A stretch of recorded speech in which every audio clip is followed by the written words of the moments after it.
ပြည်သက်ကြီးများအားလုံးပဲမင်္ဂလာပါရှင်ဒီနေ့မှာတော့ဆရာမပြေပြင်းလှပခြင်းမရှိတဲ့အပြင်ကျန်းမာရေးအတွက်ပါထိခိုက်စေနိုင်တဲ့အဝလွန်ခြင်းနဲ့ပတ်သက်ပြီးတော့သိရှိထားတဲ့ဘုဟုတုဒတွေနဲ့ကျန်းမာဖြက်လက်ပြီးတော့အစီကျလှပစေနိုင်တဲ့နေလံကောင်းလေးတွေကိုမြောက်ပြီးတော့မှာဖြစ်ပါတယ်ရှင်ဆရာမကတော့တော်ဝဲမမပါတိုင်းဆေးပညာရှင်တစ်ယောက်ဖြစ်ပါတယ်ရှင်ရေပြားမှာပိုးဝဲရနာတွေဖြစ်တဲ့အခါအသင့်တော်ဆုံးလေးကိုညွှန်ပေးပါဆိုရင်တော့တိုင်းဆေးသမားတော်ဤဆရာကြီးဦးစောဝင်းကိုယ်တိုင်စီမံဖော်ဆက်ထားတယ်ဆရာစောအမတ်တစိမ့်ဝေဝဲရနာလိမ့်စေးကိုအသုံးပြုပေးဖို့ညွှန်ပေးကြပါတယ်ရှင်ဒီစိတ်ကိုတစ်နေ့ကို2ကြိမ်ကနေ3ကြိမ်လိမ့်ပေးကြရအပြင်ဝေဝဲရနာတွေကိုတတ်ပြောက်ကင်းစေတဲ့အပြင်ခြေဝါလက်ပွားကွဲအပ်ကျန်တဲ့နာခဏကုန်မှအဖုကျိတ်တွေပေါက်တာအနာအောင်နာဆွေဖြစ်တာတွေအတွက်ပါအစွမ်းတက်တဲ့လိမ့်စေးတစ်မျိုးဖြစ်ပါတယ်ရှင်ချီရတဲ့ပြည့်သက်ကြီးများအားလုံးကြွမပြောရှင်းပြီးတော့နာဝယောဂမျိုးမျိုးမှာဂင်ဝိနိုင်ကြပါသေးရှင်ပထမဆုံးအနေနဲ့ဘဝလွန်ခြင်းဖြစ်ရတဲ့အကြောင်းရင်းတွေကိုလည်းပြပြပေးချင်ပါတယ်ဘဝလွန်ခြင်းဖြစ်ရတဲ့အကြောင်းရင်းတွေကတော့ကိုယ်လက်လှုပ်ရှားမှုနေတာစိတ်ဖိစီးမှုများတာညဘက်အိတ်ချိန်နေတာစီစိတ်နဲ့ချိုငံစားများတာစားစားပြီးစားအိတ်လေးစီတာထိုင်လေးစီတာစားတဲ့အကြောင်းအရာတွေကြောင့်ဝါပြိုးခြင်းမျိုးဖြစ်တတ်ပါတယ်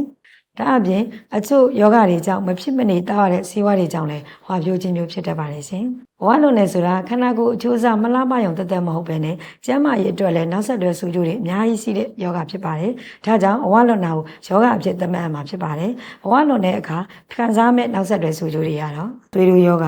စီးကျိုယောဂနှလုံးသွေးကြောကျဉ်းတာနှလုံးစီပုံအသေးစီပုံဖြစ်တာဒုနာတာလေဖြတ်လေငန်ဖြစ်တာသွေးတွင်းစီတဲ့များတာမျိုးတွေဖြစ်တတ်ပြီးတော့အုံနောက်အတွင်းမှာသွေးကြောတွေပိတ်ဆို့တာသွေးကြောပေါက်တာစတဲ့ကြီးမားတဲ့ကျန်းမာရေးပြဿနာတွေခံစားနိုင်ပါတယ်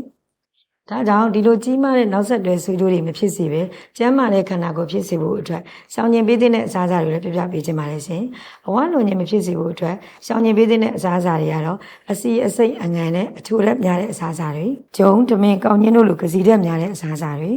အာလူကြော်ကြက်သားကြော်အရေခွန်ကြော်တို့လိုစီကြော်စာတွေအလွယ်စားအသင်စားအစားအစာတွေအချို့ရည်တွေကိုရှောင်ကျဉ်ပေးရမှာဖြစ်ပါတယ်။စက်တဲမှာပဲဆ iam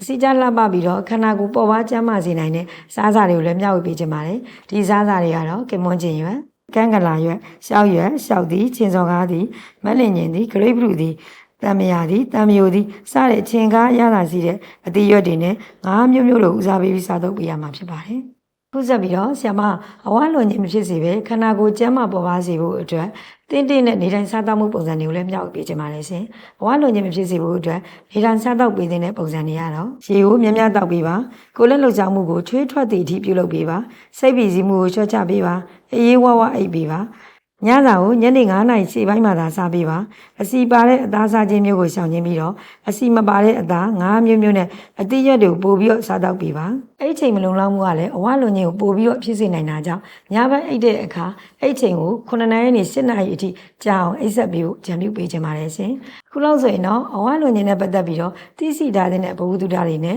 အဝလွန်ခြင်းကိုမဖြစ်စေဖို့အတွက်ရှောင်ကျဉ်လိုက်နာပေးတဲ့အကြောင်းအရာတွေကိုအတန်းသိသိရှိလိမ့်မယ်လို့ပြောနေပါတယ်ရှင်။ပြည်သက်ကြီးများအားလုံးပဲကိုယ်စိတ်နှလုံးရှင်ကျုံကြမှာနိုင်ကြပါစေရှင်။